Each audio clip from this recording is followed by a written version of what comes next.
Welcome to the CCN podcast, where we discuss the latest trends, companies, and people shaping the cryptocurrency space. I'm your host, Jake Sylvester.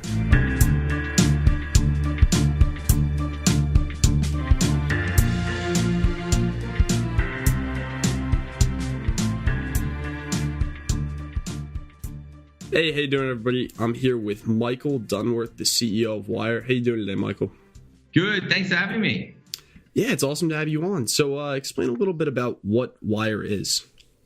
Yeah. So I suppose like for us, Wyre, pretty much the main thing that we do is we have done a lot of the hard yards in terms of, building our banking relationships and coverage globally, and sort of those on-ramps and off-ramps and all the crypto exchange piece. And we wrap it all up into an API, and we basically serve that to developers and entrepreneurs, or big fintech companies trying to move into crypto, or take advantage of that. So I suppose like the better TLDR would be crypto brokerages and exchanges will plug it in and have really deep liquidity that's compliant right away. Or if I'm like a fintech app, I can plug it in and open up, say remittance corridors for sending money internationally. So sort of we just give them the tools and people build whatever they want. Cool. So it's mostly controlled through an API then? Predominantly, all of our business, all of our partners is, 99. Actually, though, probably 90% in terms of like a number would be coming through our API, if not more. Oh, wow. So that's a big deal. Yeah. No pressure to the developers. So how did Wyre come about? Yeah. So, we were originally, my co-founder and I, we met living in a hacker house in San Francisco. We'd both just moved to San Fran.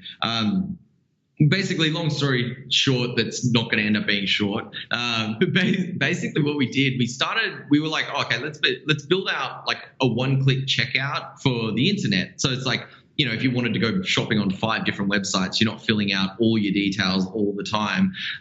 It was sort of like you go just like clicking around and just filling up this basket in like a Chrome extension, and then basically check out in one spot. And then what we decided, we were like, oh, well, how can we kind of get some awareness for this? Because, you want to find people and want to find customers to use it.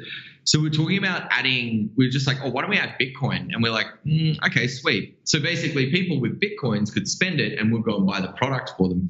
And then like Reddit, our Bitcoin, they just grabbed it and ran with it. And it was incredibly popular for them. And like, that was super exciting to us. So basically, like not even being sarcastic, it was probably 99.9% of our volume was coming from people spending crypto.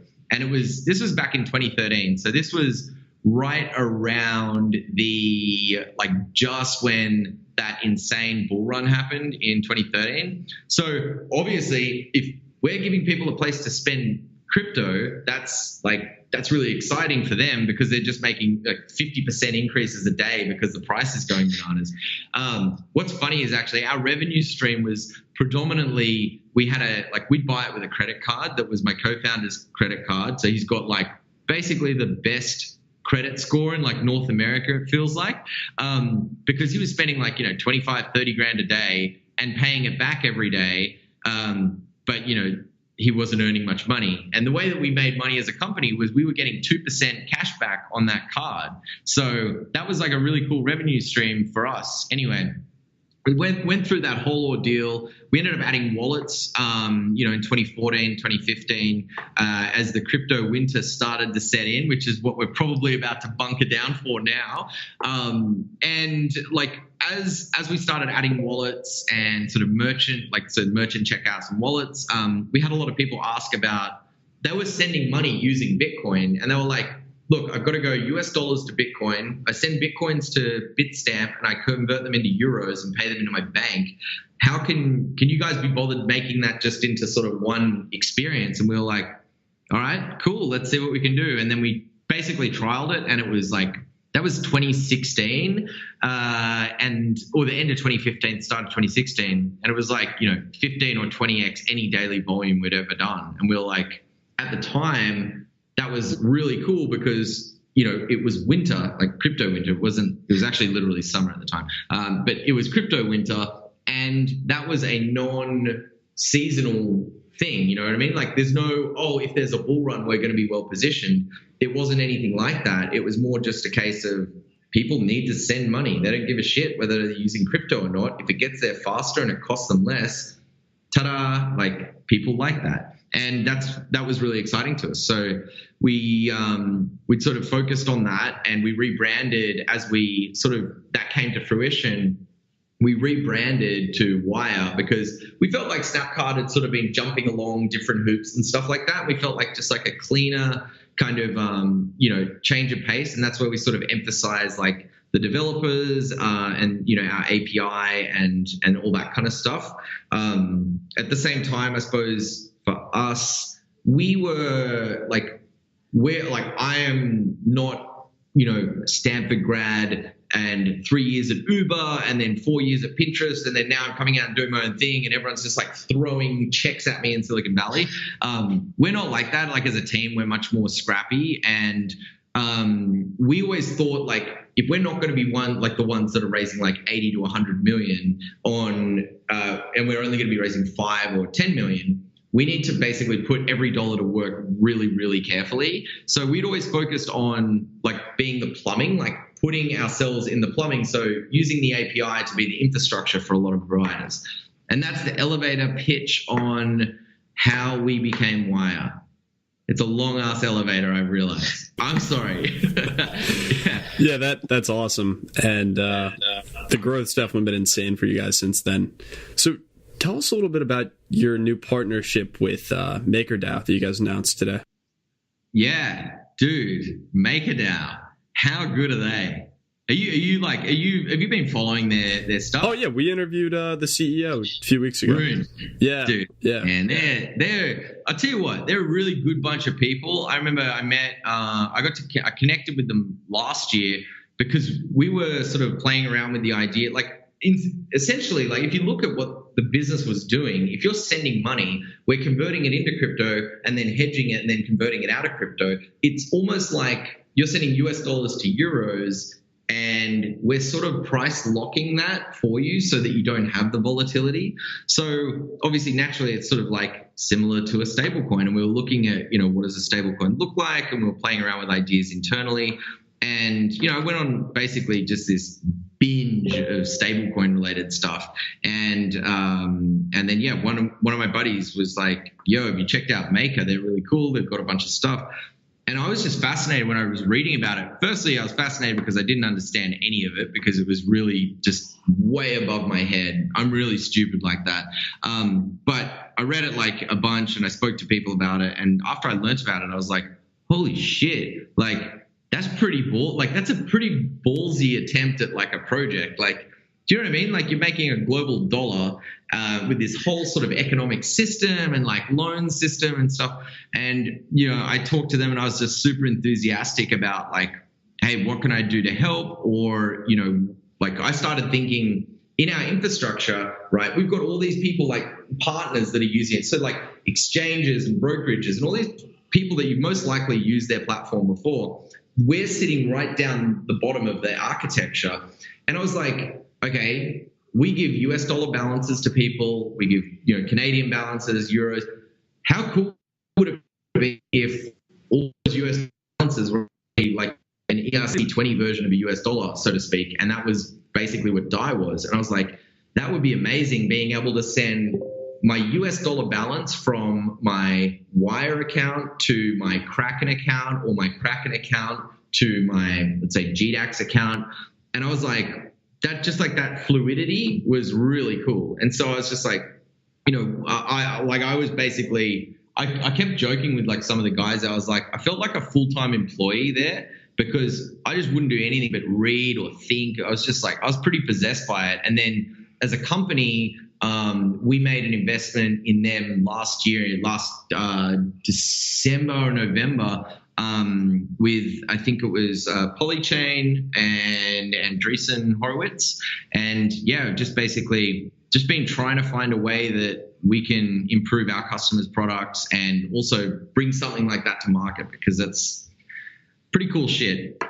Basically. Yeah. When I was talking to Rune about it, I read their white paper and I really didn't get it until he pitched it to me. Of course not. I mean, no one gets it. You can't read that. It's like, unless you're like some brilliant scholar. I mean, yeah. Sorry, continue. Yeah. So I was going through their GitHub. I'm like, what the hell? So anyway, I'm like, oh wait, consumer price index. And then I'm like, future of money. So basically, for everyone that's like, what the hell is Jake talking about? The realization I had, and everyone that really reads into MakerDAO has, is that if you can create a stablecoin that algorithmically balances the price of DAI, which is their coin, through their over-collateralization process, you can create a stablecoin that's actually based on the consumer price index. So no matter how many dollars the U.S. government issues, you have a stable coin based on the price of consumer goods. Yep. And like, if you think about that, I was just like, holy shit, like the applications for something like that was like bananas. I was just like, okay, where do you start going down the rabbit hole, basically? I was just like, all right, cool. Yeah, I found myself, I was just, every single thing I could think of.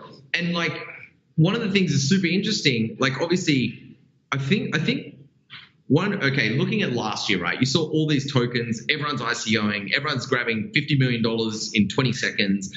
No one's building anything. No one's got any idea about anything. And I mean, for the most part, right?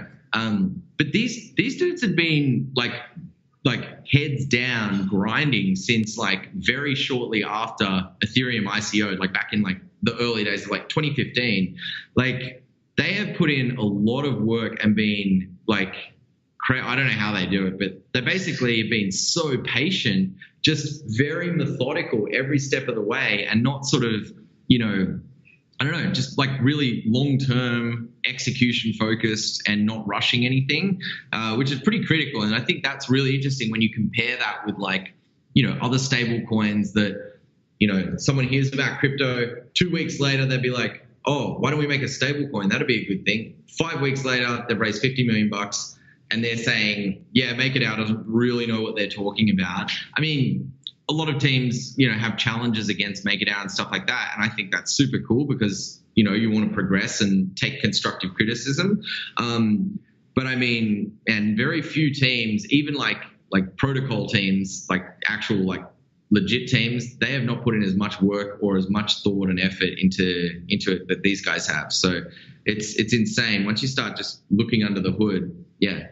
I got on the phone with him and I'm like, okay, so this is just a mix between like Nubits and Tether. And then Rune, really good at explaining stuff. He just starts explaining it to you and you're like, holy crap. Yeah, dude. And that's the thing is like, and it hasn't even gotten like exciting yet, because if you think about a single collateral DAI, right? So you can only collateralize to generate DAI. You've got to collateralize, ETH, but they're bringing out, multi-collateral DAI, and that is going to be really, really interesting. Probably not, 6 and 12 months, but if you look 5 years down the track, what that could look like, DAI has basically, it's agnostic in a way that it's sort of like, look, we're a stable coin. We've got a whole sort of economic sort of system underneath it. But if someone brings out a really awesome stable coin as well, great. We can absorb that, and that can be used as a point of collateral. So you've got the choice of saying, right, there's 2 stable coins in the market. Do I want to put all on one stable coin, or do I want to split it and collateralize it into, do you know what I mean? Like, you can basically make collateralize your DAI with a stable coin. But then there's like, if you think even more interesting shit of making like a market neutral DAI. So right now you collateralize it with ETH. If ETH goes to 0 in 20 seconds, then the whole CDP, like all that system, everyone's going to get liquidated. But if you look at, say, for instance, when derivatives come out, like for instance, so DYDX doing, the Ethereum short, I think it is. Imagine collateralizing, with a a negative, like a market. So you've got Ethereum, and then you've got, say, the opposite bet of a short. So essentially you can have, I mean, that's a very high level example, but you'll be able to collateralize with like predictions from Augur markets, like all these kind of different things that are going to be, Augur? Well, I mean, what? I don't know. Predictions is, by the way, prediction market. That's so funny. When I hear people say prediction market, I'm like, what the fuck's a prediction market? I like Google it, and I'm like, oh, gambling. Right. Yeah. That makes complete sense. And it's like, oh, no. We don't call it gambling because gambling is not allowed in the US. We call it predictions. And I've always find that really interesting. And the new version of that is kind of like, I've noticed like a lot of these like exchanges and stuff that, they're getting like, exemptions, or they're looking for exemptions with legal teams. They're not exchanges. They are bulletin boards. Just extremely high frequency bulletin boards of people like buying and selling off bulletin boards at like 100 trades a second. But you know what? It's part of it. Like this is part of moving the needle and, pushing the boundaries and, making a change, because, if you don't do that, then it's just going to be stuck in the old ways of, having to adhere to the licensing that like NASDAQ has or something. I don't know, but it's good. It's good pushing the boundaries. And with that, you get the problems with NASDAQ, right? The Federal Reserve, or reserve-backed currency fraction, or what am I thinking of? You thinking fractional reserve back? Like yeah, where you have more shares issued than actual Bitcoin, and the CTFTC doesn't even cap it at 23 million. Yeah. It's basically saying, oh, okay, all right, guys, we want 1-to-1. Okay, cool. 1-to-1's the ratio. You know what? Let's just make it like, look, you give me 20%, give me $20, and I'll give you back 100, and then we'll just say it's all good and you'll pay us back. It's like, it's not wise. I think we learned that in 2008, and I mean that's a whole nother thing. But yeah, look, it's really interesting actually, because I think of exchanges now as all these tokens and like, as you start getting like security token offerings and all that stuff, I don't think in like 18 months from now, you're probably not going to see another startup make it to an IPO. It's not in the like the startup doesn't want to do that because that's just way more complex and difficult. And the investors don't want that, because the investors that are funding startups, like whether it's like, I don't know, Andreessen Horowitz and all these like firms, they're frothing at the mouth now with this stuff, because they're like, oh, fuck yeah, I don't have to wait 5 years or 6 years for sort of my liquidation, like my liquidity event. Great, let's get them a security token offering, and then we can just flog it, a year later if we wanted. But that said, all this value that's going to be captured on these networks, you've got these exchanges, right? And so Kraken or Bit, whoever it is, they're listing tokens, and as those tokens appreciate in value, which is what's been happening in that bull run, over the next bull run, the infrastructure is likely going to be much, much more robust, in that you've got collateralized shares, you've got collateralized property, you've got all this kind of stuff that people are thinking of doing, and they're going to do it and try it, and whether or not it works or not, I'm not sure. But essentially, exchanges aren't just exchanges now. They've got people's houses on there. They've got people's company, equity, all that stuff. So you're going to see these guys have like, I would not be surprised if they're sitting on like 100 or $200 billion worth of assets under management. Like they're going to be super banks, basically. Man, I don't want to be the security guys on those. I mean, we have to do the same stuff because we're doing a lot of that ourselves. So glad I'm not our architect. Yeah, it's insane. These you guys are glad I'm not our architect too. And I mean, you're really answering questions as CEO that you would of a financial institution, right? Pardon? Sorry, it just cut out then. Sorry, mate. Oh, and you're really as the CEO of this thing, right? Coming from a tech background, answering questions like you would if you were the CEO of a bank. Dude, yeah, like, I mean, it's basically like, we have the same regulatory compliance obligations that, everyone does. We've got security policies. And if something does go wrong, you're going to be like, what happened? Like, and it's just so much more damaging because, like if you look at the past, like exchange hacks and stuff, here's a really interesting thing to think about, right? So if we think about Mt. Gox getting hacked, and Mt. Gox got hacked, whatever, let's say 500,000 Bitcoins or $500 million worth of Bitcoin, and that affected, let's say 250,000 users, right? You and I, we all lost 10 Bitcoin, whatever it is.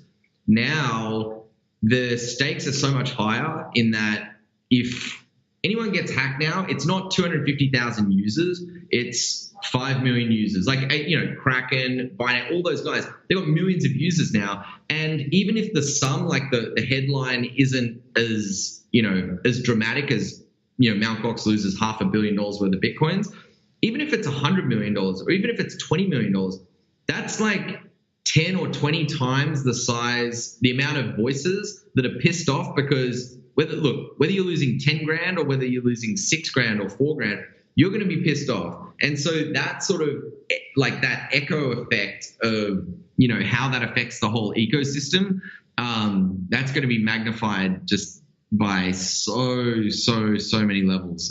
So fingers crossed that doesn't happen, which is why I'm super pumped about decentralized exchanges. Yeah, they're definitely a step in the right direction. And MakerDAO has definitely been making some good partnerships there. Yeah, dude. I mean, MakerDAO's got if you're a decentralized exchange, you want as close to fiat as possible because so many traders rely on that. In when the market's like spewing its guts up or something, people can go, okay, well at least I'll just go back to like what people do is Tether. But I think if you're building decentralized like applications or things like that, it's hard to rely on Tether in that regard because at some point there is a point of failure in like it can get, they can get a door knock from someone who doesn't like them, and next thing you know, all the fund accounts are frozen and stuff. So I think DAI has like got a really long-term opportunity in that regard to be a truly sort of decentralized as it gets. That said, I think the concept of like those collateralized, like, oh, trust me, all the money's in the bank kind of those tokens, I actually think they're really healthy to have. And that's actually advantageous to the fully decentralized version because getting users or just general people to understand DAI in general, right? Or a competitor of DAI. It doesn't have to be DAI. It's so far beyond what they're used to. They're used to like, wait, I've got a Venmo balance. Is it like that? It's like, no, sit down for 2 hours and I'll teach you economics. I don't know economics, but you know what I mean? Like it's a big education process. But if I go to you, oh, it's okay, yeah, it's like your Venmo balance, but we put your Venmo tokens on a Bitcoin, on a blockchain, you're going to be like, oh yeah, okay, sweet. Like the barrier to entry is not there. And then to get from there to DAI is manageable for them, but to go full leap forward, it's hard. So I actually think they help generally the adoption and the mindfulness and the education process, which is super important. Not enough people read. They just sort of Lambo and YOLO, and then they just dip out when the market tanks, basically. Yeah, it definitely goes against the decentralized exchanges philosophies, but I mean, at a certain point you have to. It's funny with the Tether stablecoin. I was trying to explain the problem in the context of a post about MakerDAO. Yeah. And I had the different types of coins, right? So you have collateralized. Yeah. You have purely algorithmic and then federally reserved. Yeah. So the other two I had these short descriptions, and then Tether. I just went into this long story about Bretton Woods and the U.S. removing the gold standard. Yep. And I look at the post and I'm like, oh, geez. Man, I am salty. yeah, it's definitely hard to explain some of the problems with Tether and even the dollar as a whole, by the way. Oh, which we were talking about earlier with the consumer price index. But yeah, it's crazy what they're doing, and you guys are definitely in a awesome position now that you're really partnered with them. Oh man, I mean, okay. So people are like, okay, why do you need, like, why does it matter? And I'm like, all right. So if you're us, so what we'll do is, like, one example, one use case, right, in crypto, we work, like, we'll bring all the, like, as much liquidity on the centralized exchanges, and then we'll aggregate, like, all the OTC desks that we're either giving or taking, or like liquidity from, and we try and squish that into a price that is really helpful for someone starting a crypto business, instead of them having to go sign up in 10 exchanges and blah, blah, blah, blah, blah.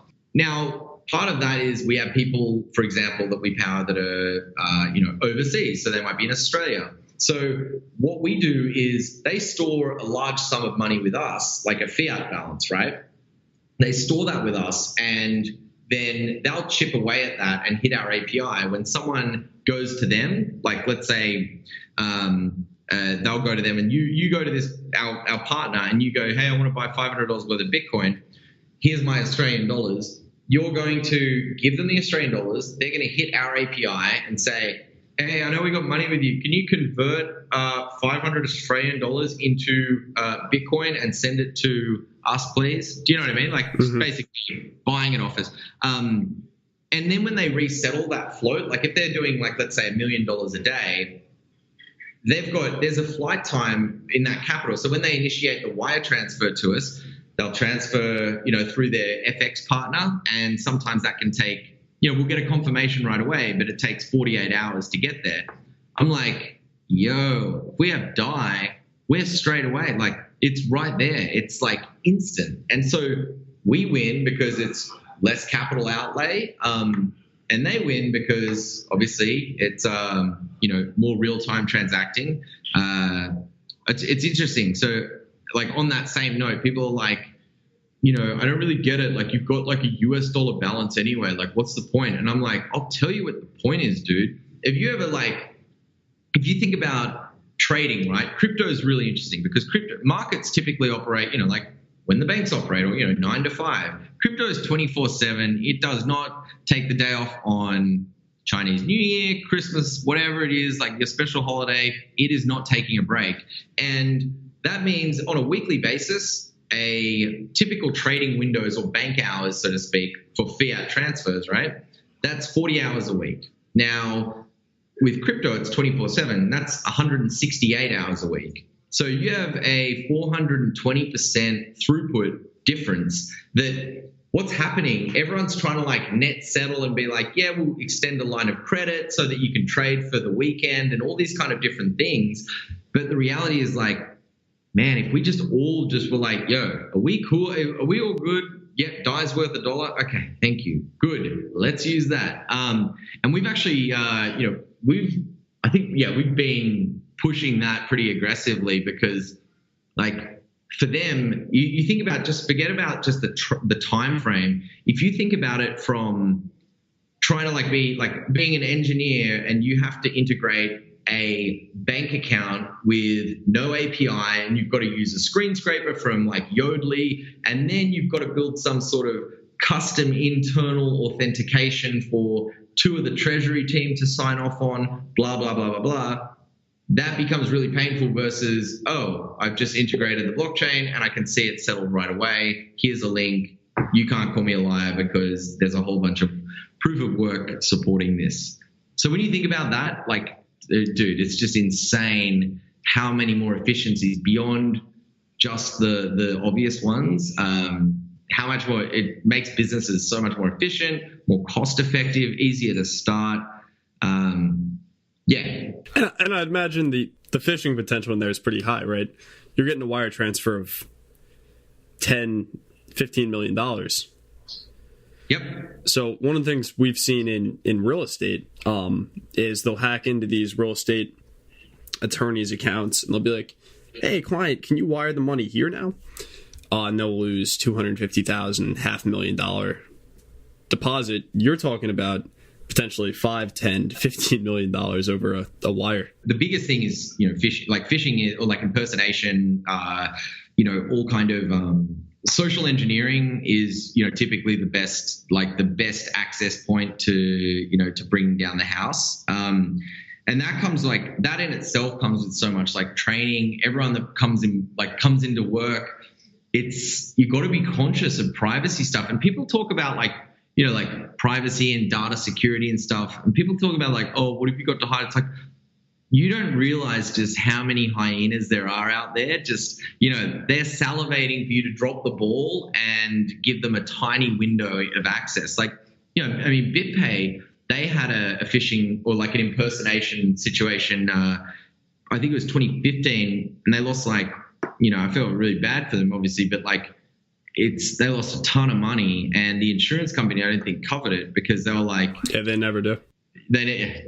Sick. Yeah, right. Despite a like 1 or 2% of revenue premium. Oh yeah. I know. That's what I was about to say. Like the assets under management that you have, it's typically around a 1.5 to 2% AUM of assets under management on an annual basis. All that to get them just to say, nah, you fucked up on your side.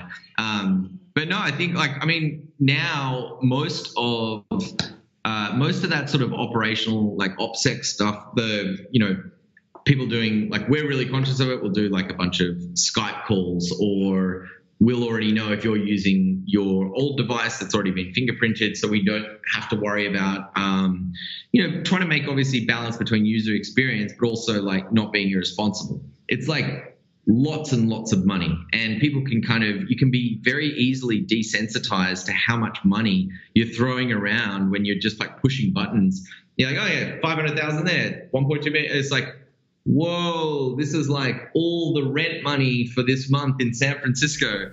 Dude, have you seen the rent prices in San Francisco? It's basically those numbers that I just talked about.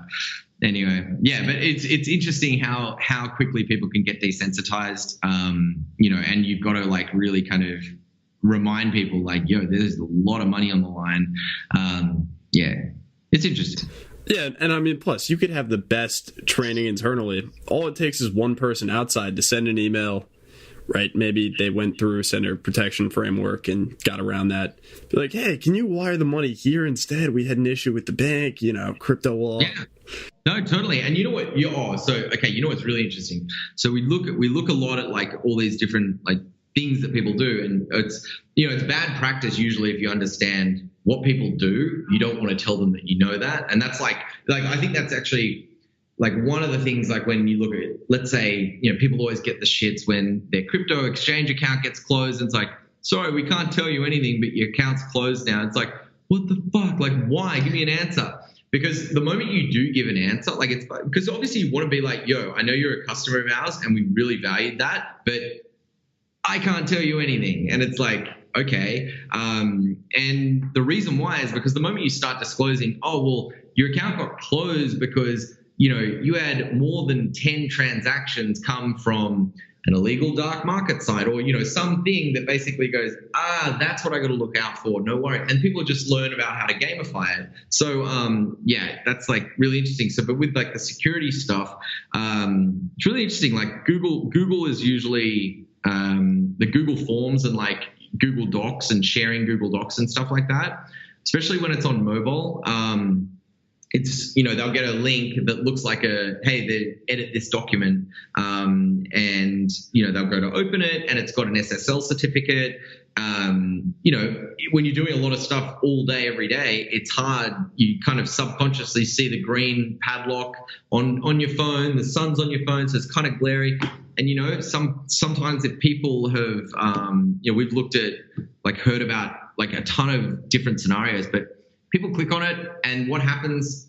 Basically, it'll take you to a Google login, and you log in, and bang, there's keys to the kingdom, and everything starts from there. They'll take a whole data dump of like any Google Drive stuff, and one of the most interesting things, they'll set in your Gmail, they'll set an auto forward to some random address. And you never look for that because you're like, okay, change my password. I've done this. Okay, cool. And then like 6 months later, you're like, this motherfucker. Oh, and it's like, yeah. Or even better than the fake domains, right? gdocs.ey is when they do the Google single sign-on. So it's like, authorize this application. Yeah. It's just, it's incredible. It's insane. And people just like, people new to the ecosystem. I mean, we've seen this actually somewhat recently with people that are newer to the ecosystem. There's so much money on the line now. Like teams are raising huge amounts of money, but they're not as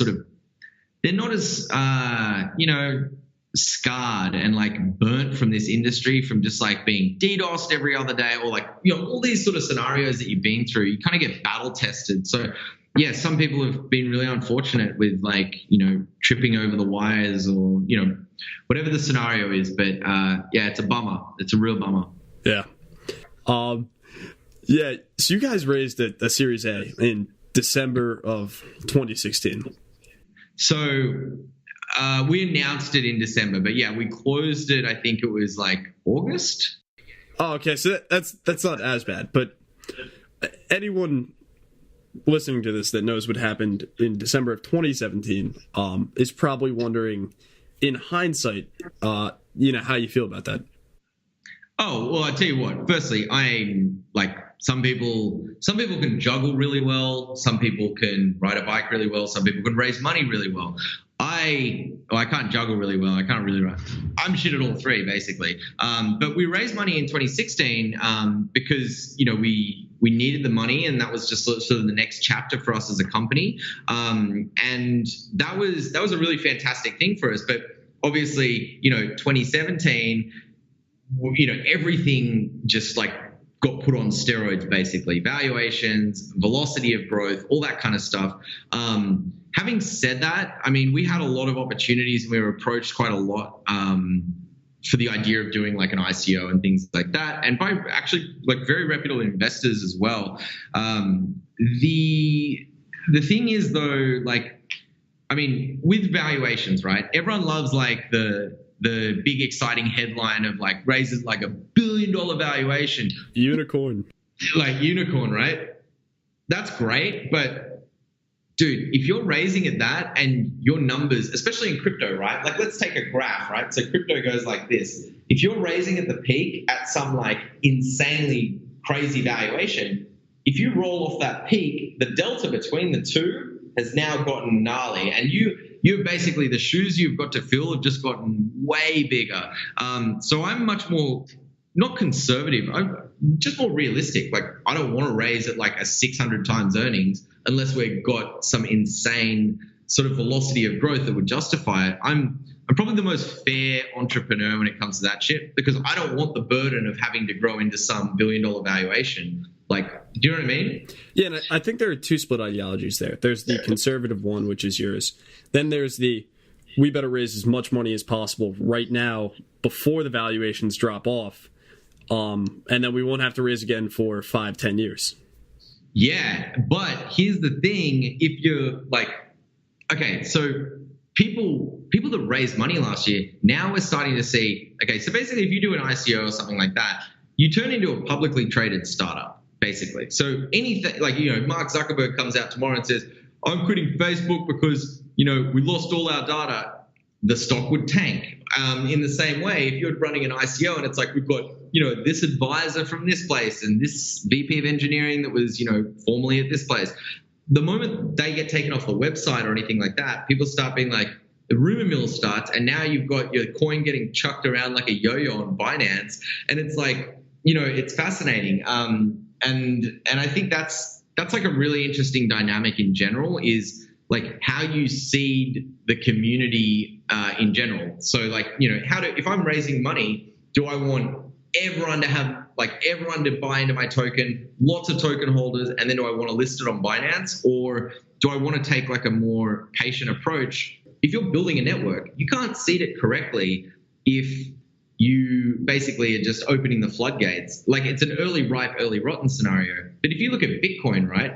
When Bitcoin first started, if Satoshi started posting about this anonymous online currency, but he was, instead of posting on cryptography forums, he posted on like gambling forums and being like, guys, you can use this to gamble. Like, how different would that have propagated out? Do you know what I mean? Yeah. So I think that's super interesting. And what's really scary is like, so many of these teams raise money. They raise money at like, $15,000, $20,000 Bitcoin. And like, literally, I remember hearing them saying like, oh yeah, no, Bitcoin's easy. We'll probably sell something when it's like 30K. And then, we'll probably like hold on to the rest. I'm like, yo, dude, you should sell a lot of it and keep some maybe. But none of them have any, like, they've got like, they're raising $30 to $50 million with 4 engineers and we used to be at Google, so everyone should get excited. It's like not a single asset manager that knows how to manage money like that effectively, like, hedge fund or anything like that. It's just sort of like... It's like, we don't have a CFO, but my uncle was an accountant, so it's fine. Yes, and then we have an advisor that once walked into a PwC, PricewaterhouseCoopers office, and we can put the logo on the website and everyone gets excited. Look, that whole formula, it worked wonders. Basically, it'd be interesting to see what sort of comes to fruition, because it's a year on now. It's a year and a bit. So it's all starting to trickle in. Like, are people getting to market? Like, I mean, you look at 0x.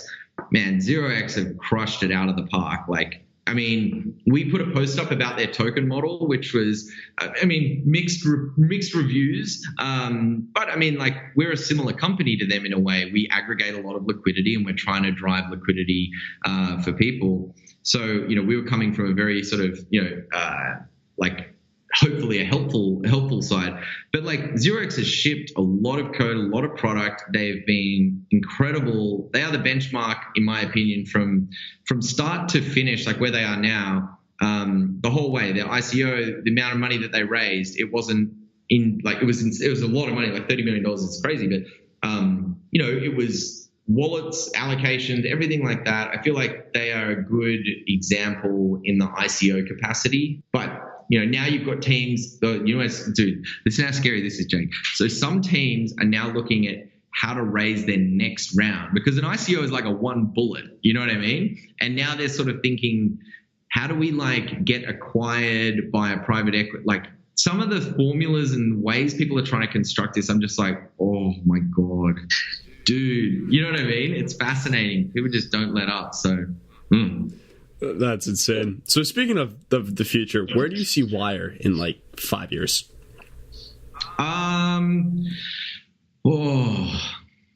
That is a great question. I mean, I think where we will be is a infrastructure provider for more partners, powering more people, but probably delivering more as sort of more robust options. So right now people use us and it's all dealing with money. So you can, on-ramps and off-ramps, MSB compliance and all that kind of stuff.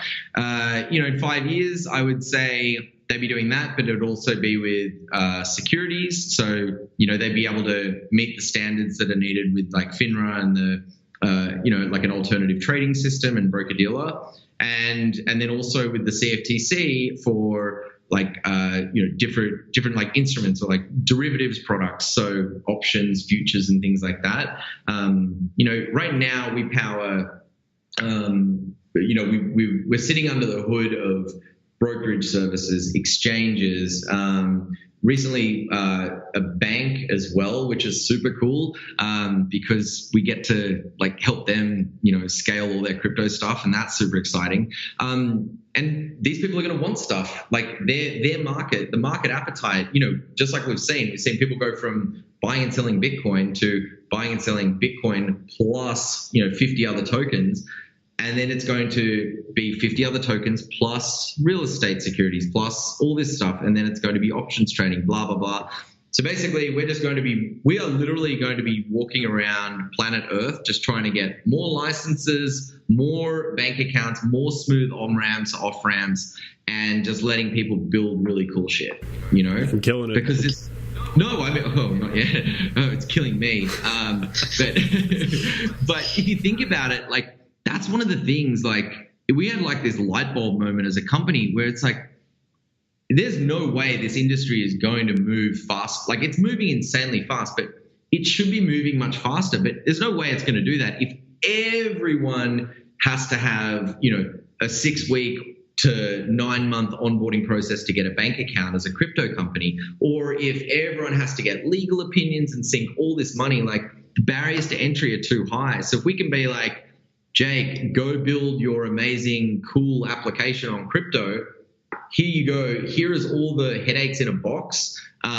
You're like, okay, great. I don't have to worry about that shit. Do you know what I mean? Yeah. It's definitely an awesome concept. That would be awesome to be able to get to that point. That'd be amazing. And I suppose, like, for us right now, like, that's what we've excelled at so far. Like, I mean, most of our partners and revenue and all that sort of stuff has been driven by that. I think it's just basically doubling down on that and, maybe, just literally not taking one for the team because everyone's got to do stuff, but it would be amazing if we could get that done and really help people not have to give a shit about it.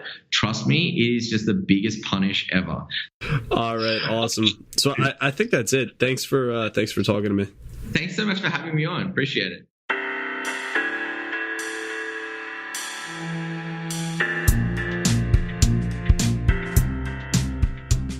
The views and opinions expressed on this show are only those of its hosts and guests, and sometimes of no one at all.